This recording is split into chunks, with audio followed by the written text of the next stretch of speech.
বিসমিল্লাহির রহমানির রহিম। আসসালামু আলাইকুম। আমি মনিরুল ইসলাম গতকালের মতো আবার আজকে তোমাদের সামনে এসেছি। আশা করি তোমরা সবাই ভালো আছো, আমিও ভালো আছি। তো আজকে আমি আবার পুনরায় কালকের ক্লাসের ধারাবাহিকতায় আজকে ক্লাস শুরু করতে যাচ্ছি। This is class 2 and lesson 14।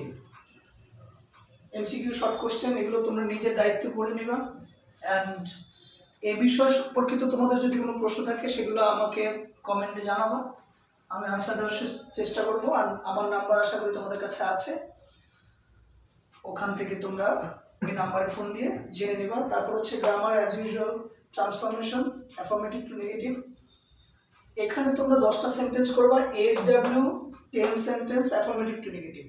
এটা তোমরা চৌধুরী অনুসারীর শেষের দিকে, এই টপিকটার শেষের দিকে গেলে এক্সারসাইজ আছে, ওই এক্সারসাইজ থেকে তোমাদের চয়েস মতো অথবা যেটা তোমাদের কাছে ডিফিকাল্ট লাগে বা যেটা যেটা তোমাদের হয় ওটা তোমরা করে নিবা। 10টা সেন্টেন্স করবা। এরপরে অ্যাপ্রোপ্রিয়েট প্রিপোজিশন অ্যাজ ইউজুয়াল গতকাল ছিল 1 থেকে 20 পর্যন্ত, আশা করি তোমরা সবাই মুখস্থ করে ফেলেছো। আর গার্জিয়ানদের প্রতি বিশেষ রিকোয়েস্ট থাকবে যে আপনারা এই পড়াগুলো ধরবেন বাসায়, যেহেতু আমরা ওদেরকে সরাসরি ক্লাসে নিতে পারছি না, সামনে থাকতে পারছি না। তো গার্জিয়ানদের প্রতি বিশেষ রিকোয়েস্ট থাকবে যে আপনারা ওদের পড়াগুলো ঠিকভাবে ধরবেন, যেহেতু আমরা সরাসরি ওদের ক্লাসে পাচ্ছি না, আমরা যেহেতু পড়ার চাপ দিচ্ছি না, টোটালটাই আপনাদের উপর ডিপেন্ডেন্ট। আশা করি যে আপনারা আপনাদের কাজটা খুব সুন্দরভাবে করবেন। আর স্টুডেন্টদের উদ্দেশ্যে বলতেছি যে তোমরা পড়াটা খুব সুন্দরভাবে পড়বা। কারণ হচ্ছে যে তোমাদের এক্সাম নেওয়া হবে আফটার টেকিং সাম ক্লাসেস, তারপরে তোমাদের এক্সাম নেওয়া হবে, তখন কিন্তু তোমাদের এইগুলো বিষয় সম্পর্কে কোশ্চেন থাকবে। So be careful. তারপর হচ্ছে story as usual, dividing a bread, advance learner page এততে আছে। এই পেজ নাম্বারটা একটু হেরফের হতে পারে নতুন বই থাকলে, বা পুরান বই প্রতি বছর বইগুলো এডিশন হওয়ার পরে এগুলো আবার না পেজ নাম্বারটা চেঞ্জ হয়, তোমরা সেই অনুসারে খুঁজে নেবে। এটাও অ্যাজ ইউজুয়াল তোমরা এটা পরে নিজে দেখতে পড়াটা শেষ করে দিবে। তো আমি পরের সামনের দিকে এগোচ্ছি।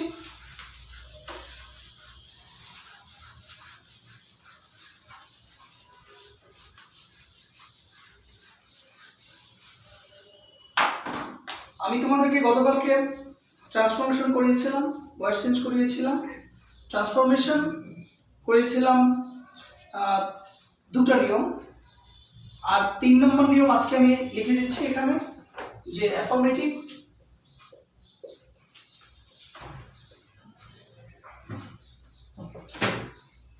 Two negative.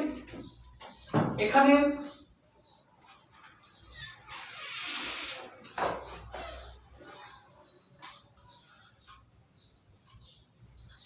এভরি থাকলে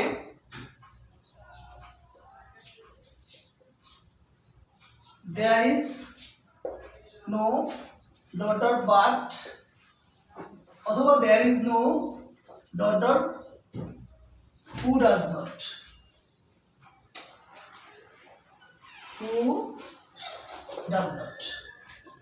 এই দুটো দিয়ে করতে পারবা। আমি বরং একসাথে তোমাদের আরো বেশ কিছু রুল লিখে দেই, একই জায়গায় থাকলো, আমি পরে এক্সাম্পল দিয়ে সেগুলো বুঝিয়ে দেবো। তারপরে বোথ ডট ডট এন্ড থাকলে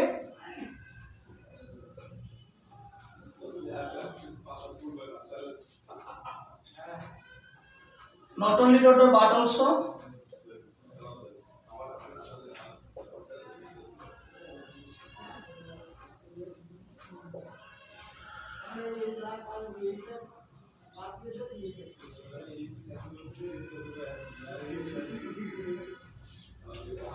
not only dot dot but also, এই মেজবা ভিডিওটা স্টপ কর।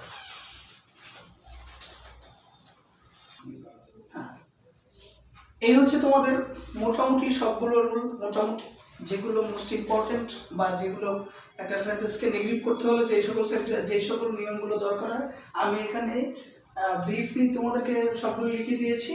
তোমরা ভিডিওটা পজ করে সুন্দরভাবে নিয়মগুলো খাতায় সুন্দরভাবে লিখে নেবে অ্যাট ফার্স্ট, এবং আমি এইগুলো অনুসারে এখন তোমাদেরকে এক্সাম্পল দিব। এই দুটো রুলের সাথে আরো দুটো রুল অ্যাড হবে, সেটা হচ্ছে যে তোমাদের গতকালকে যেটা দেখিয়েছিলাম যে অনলি থাকলে অনলি এবং নান থাকলে not only dot sorry nothing but, not more than, not less than, অথবা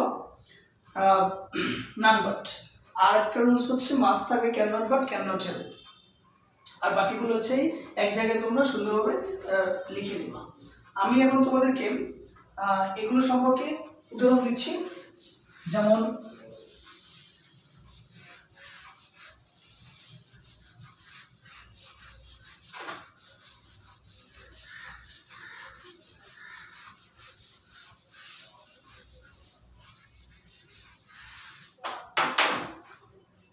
প্রথমত যদি আমরা বলি every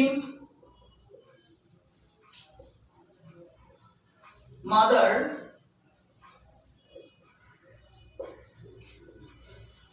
loves her child।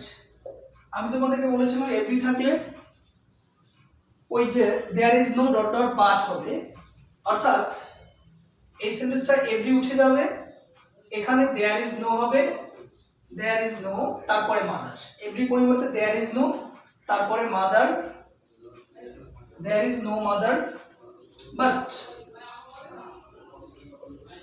loves her child, loves her child। There is no mother but loves her child।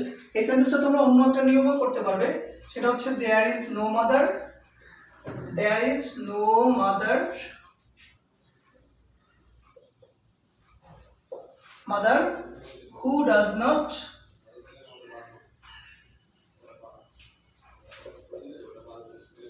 love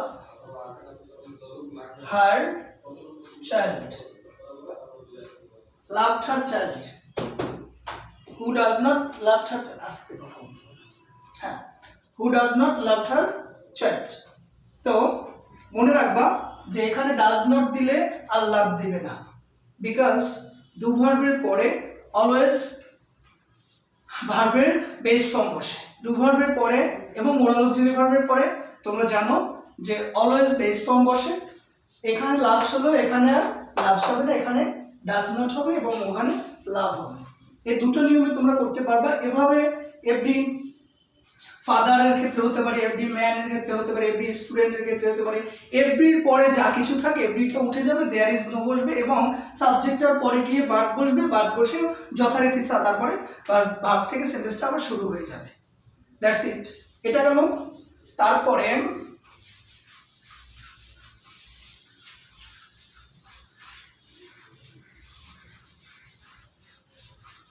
ওখানে লেখা আছে both dot dot and,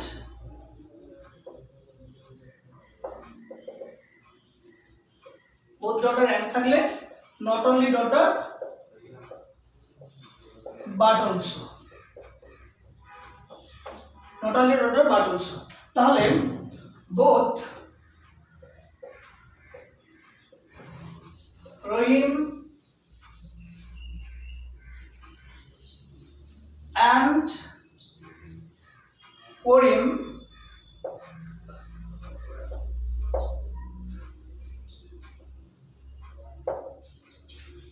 will join the meeting, will join the meeting।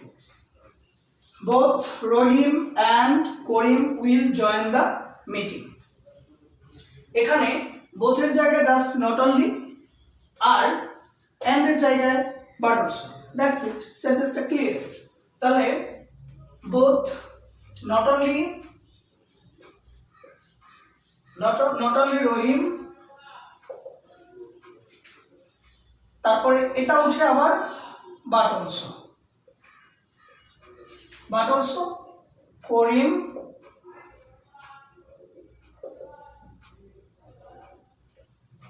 will join the meeting। তাহলে not only Rahim but also Karim will join the meeting।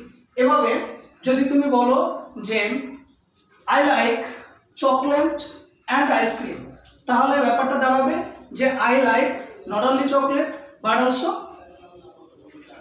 Ice cream. তুমি যদি বলো যে এভাবে যে I love to read novel and poem, তাহলে I like or love to read novel, not only novel but also poem. এভাবে dot dot and both dot dot and থাকলে সেটাকে নট অনলি এবং বাট অলসো দিয়ে করবা। মনে রাখবা যে বোথের জায়গায় নট অনলি আর এন্ডের জায়গায় বাট অলসো, দ্যাটস ইট। এখানে নাথিং ডিফিকাল্ট, এখানে কঠিন কিছু নেই। তারপর যদি আমরা আসি আর একটা নিয়মে, সেটা হচ্ছে as soon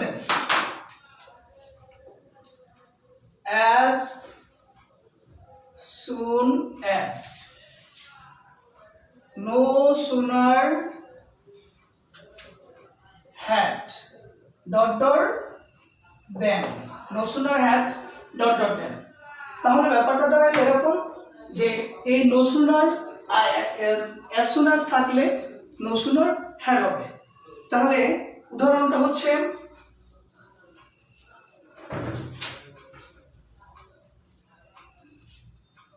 as soon as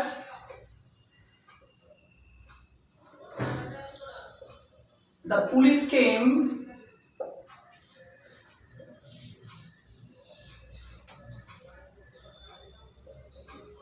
the thief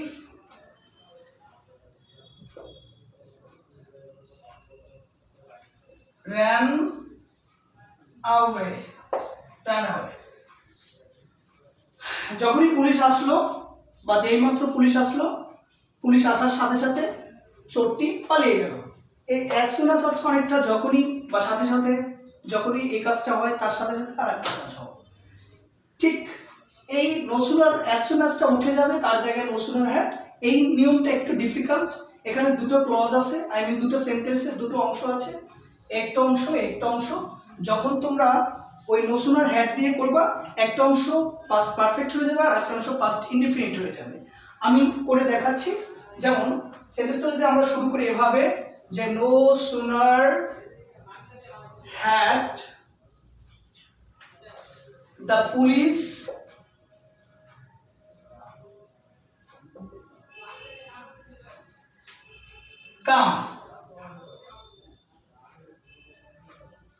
come then the thief ran away। তোমরা একটা পরিবর্তন লক্ষ্য করে থাকবে, সেটা হচ্ছে যে এখানে মূল সেন্টেন্সে the given sentence, the first part in the given sentence the first part was past indefinite, এটা ছিল পাস্ট ফর্মে, এটা এখানে হয়ে গেছে পাস্ট পারফেক্ট ফর্মে, পাস্ট পার্টিসিপল ফর্মে, অর্থাৎ ভার্বের থার্ড ফর্ম। তোমাদের কাছে এখানে দেখতে মনে হতে পারে একটা present form, and you know better that present form কামের present form and past perfect form একই, কাম কেম কাম। তো এখানে সেই কামটা চলে আসছে, অর্থাৎ এটা দ্বারা আমরা বুঝলাম যে নো সুনার হ্যাড প্রথম অংশ পাস্ট পারফেক্ট থাকবে। এখানে হ্যাড আছে, আর তোমরা সবাই জানো যে হ্যাডের পরে হ্যাভ হ্যাজ, হ্যাডের পরে ভার্বের পাস্ট পার্টিসিপল বসে রয়েছে। আর এই সেন্টেন্সটার প্রথম অংশটা পাস্ট পারফেক্ট, এই অংশটা পাস্ট পারফেক্ট এবং এই অংশটা পাস্ট ইনডিফিনিট। পাস্ট পারফেক্ট এর স্ট্রাকচার তোমরা জানো, subject plus had plus V3, আর পাস্ট ইনডিফিনিট এর স্ট্রাকচার তোমরা জানো, subject plus V2 plus object, তাহলে যথারীতি subject plus V2 plus object এটা নেই, ইত্যাদি ইত্যাদি। তো এভাবে যদি আমরা as soon as দিয়ে আরো অনেক সেন্টেন্স তৈরি করতে পারি, যে as soon as I reached school, then as soon as I reached school the bell rang, বা as soon as I went to house my father came, as soon as my father came I turned off the television off, I turned the television off। এভাবে যত sentence আছে প্রত্যেকটা সেন্টেন্সকে আবার no sooner add দিয়ে করবা। খেয়াল রাখবা যে প্রথম অংশটা অবশ্যই পাস্ট পারফেক্ট হতে হবে, প্রথম অংশের ভার্বটা পাস্ট ইনডেফিনিট হতে হবে, আর পাস্ট পারফেক্ট হতে হবে, পাস্ট পার্টিসিপল হতে হবে, থার্ড ফর্ম হতে হবে, আর সেকেন্ড অংশটা অবশ্যই পাস্ট ইনডেফিনিট হতে হবে, এইটুকু খেয়াল রাখবে। বাকি সব এরকম মোটামুটি নিয়ম হবে। আমি একটা করে করে দিচ্ছি because we don't have much time in our hand. For this reason আমাদেরকে সংক্ষেপে করে এরকম দিয়ে দিতে হয়েছে। আমি মুখে আরো 2-4টা সেন্টেন্স বলেছি, তোমরা বইতে এক্সারসাইজে আরো 2-একটা সেন্টেন্স পাবে আশা করি। আর নিজেরা আমি যেভাবে বললাম বা নিজেরা তৈরি করার চেষ্টা করবে। Try to show your creativity. Okay, আমি আরেকটা সেন্টেন্স করতে যাচ্ছি।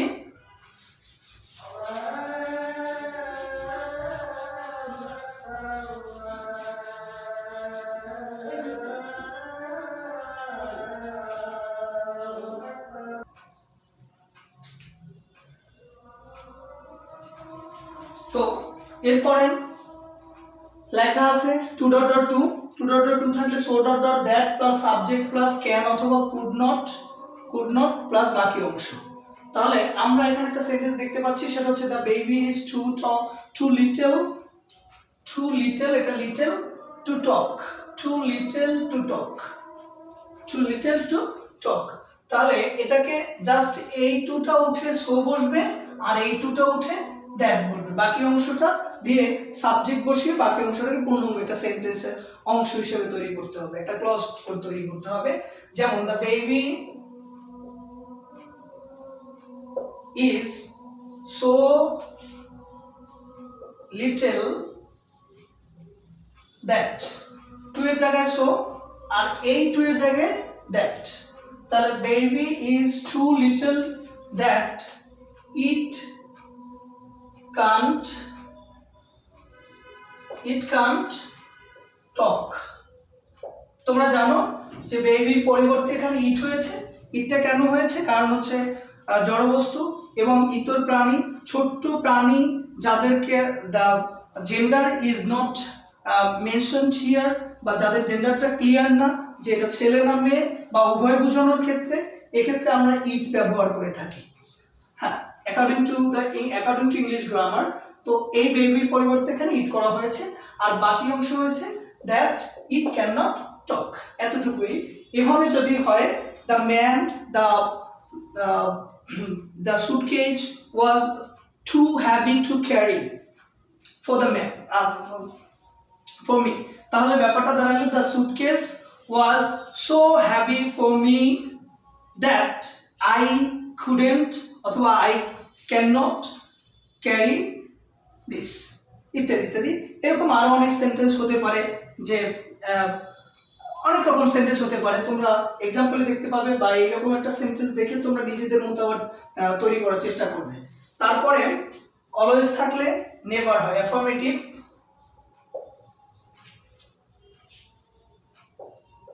Negative always,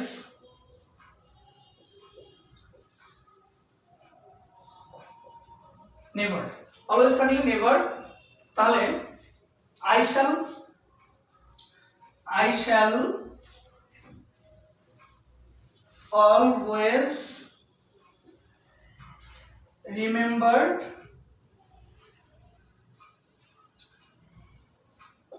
you। তাহলে I shall never forget you। এখানে তোমরা দেখতে পাচ্ছ অলওয়েজ এর পরিবর্তে নেভার বসছে, যেটা আমাদের রুলে বলে। আরো একটা পরিবর্তন আছে, সেটা হচ্ছে রিমেম্বারের পরিবর্তে এখানে ফরগেট বসছে। এটা হচ্ছে আমরা যদি এখানে এই রিমেম্বারটাই রেখে দিতাম, তাহলে অর্থটা উল্টে যেত। অর্থাৎ প্রথম ক্লাসে তোমাদেরকে যেভাবে বলছিলাম যে ওটা ট্রান্সফরমেশন হতো না, ওটা কনভার্সন হয়ে যেত। নেগেটিভ ঠিকই হতো কিন্তু অর্থটা ঠিক থাকতো না। আর নেগেটিভ করব কিন্তু অর্থ ঠিক থাকবে না, সেটা কনভার্সন হয়, সেটা ট্রান্সফরমেশন হয় না। তাহলে এটা হচ্ছে একটা ট্রান্সফরমেশন। তো রিমেম্বারের পরিবর্তে ফরগেট, আর রিমেম্বারের পরিবর্তে এরকম আরো অনেক সেন্টেন্স আছে যেগুলোর বেজ অর্ডটাকে কখনো অ্যাডজেক্টিভটাকে কখনো ভার্বটাকে পরিবর্তন করে আমাদেরকে এই নেগেটিভটা করতে হয়। সেগুলো আমি সামনে দেখাচ্ছি, তোমরা জাস্ট এটা মনে রেখো। এরপরে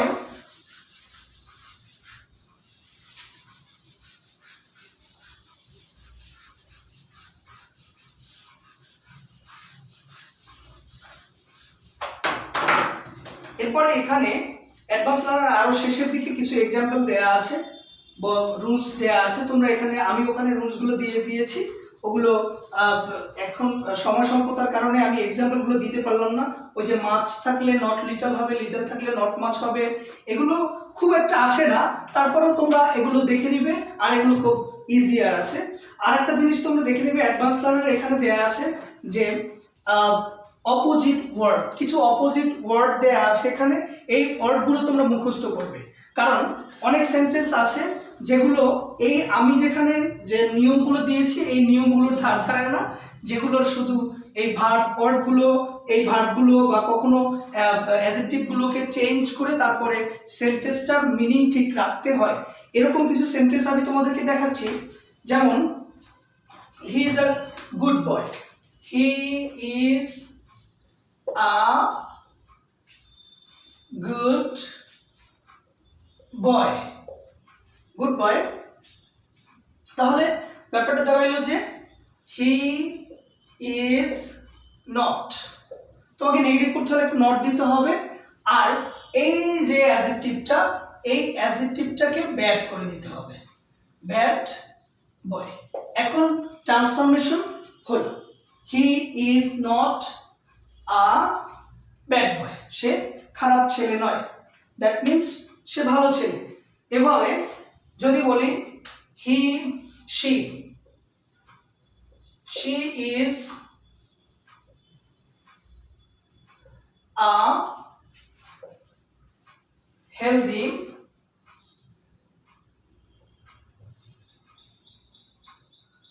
গার্ল, হেলদি গার্ল, তাহলে she is not a unhealthy girl. এভাবে যদি বলি she is good at, or she is a talent student, এভাবে হতে পারে she is not a dull student। এরকম করে পরিবর্তনগুলো করতে হবে। তো আজকে তোমাদেরকে দেখানো হলো এই যে নিয়মগুলো তোমরা করবা, আর এই একই সাথে সাথে তোমরা ভাইস ভার্সাটা দেখবা। ভাইস ভার্সা মানে হচ্ছে যে ওই অ্যাফার্মেটিভ থেকে নেগেটিভ করলাম, আবার নেগেটিভ থেকে উল্টোটা, মানে যেটা করলাম ঠিক ওটার আবার উল্টোটা। এই ভাইস ভার্সাটাও তোমরা করবে, অর্থাৎ যে অ্যাফার্মেটিভ আমি করলাম, অ্যাফার্মেটিভ থেকে নেগেটিভ করলাম, নেগেটিভ থেকে আবার অ্যাফার্মেটিভ করব। এখানে নিয়মগুলো যা দেয়া আছে ঠিক ওরকম, যেখানে এখানে নেগেটিভে দেয়া আছে নেভার, ওখানে অ্যাফার্মেটিভ হয়ে যাবে অলওয়েজ। এখানে নেগেটিভ দেয়া আছে so dot dot that, affirmative হয়ে যাবে টু ডট ডট টু। ঠিক এই নিয়ম, এই পাশের নিয়ম তোমরা প্রথমত ওই যে তোমাদেরকে যে চার্টটা দিয়েছি ওই চার্টটা খুব সুন্দরভাবে মুখস্থ করে ফেলবে, এবং এই মুখস্থ করে তারপরে তোমরা দেখবে। এবং এখানে কিছু সেন্টেন্স আছে অ্যাফার্মেটিভ টু নেগেটিভ দেয়া, এক্সারসাইজে গিয়ে অ্যাফার্মেটিভ টু নেগেটিভ, এবং এখানে আছে অ্যাফার্মেটিভ টু নেগেটিভ, আর এখানে আছে নেগেটিভ টু অ্যাফার্মেটিভ। এই সেন্টেন্সগুলো তোমরা খুব ভালো করে দেখবা এবং প্র্যাকটিস করবা। আজকে এ পর্যন্তই, আশা করি তোমরা ভালো থাকবে, এবং তোমাদের যে ডায়েরিটা দেওয়া হয়েছে ডায়েরিটা তোমরা খুব সুন্দরভাবে কমপ্লিট করবে, হোমওয়ার্কটা ক্লিয়ার করবে, এবং যেই পড়াগুলো মুখস্থ দেওয়ার আছে ওই পড়াগুলো তোমাদের বাসায় কারোর কাছে, তোমাদের গার্জিয়ানদের কাছে, বড় আপু, বড় ভাইয়া, তোমার আব্বু অথবা আম্মু যেই আছে, যে তোমার পড়াটা নেয় বা যে তোমার এডুকেশনটা টেক কেয়ার করে, তার কাছে পড়াটা দিবা। আই হোপ সবাই ভালো থাকবে। টাটা।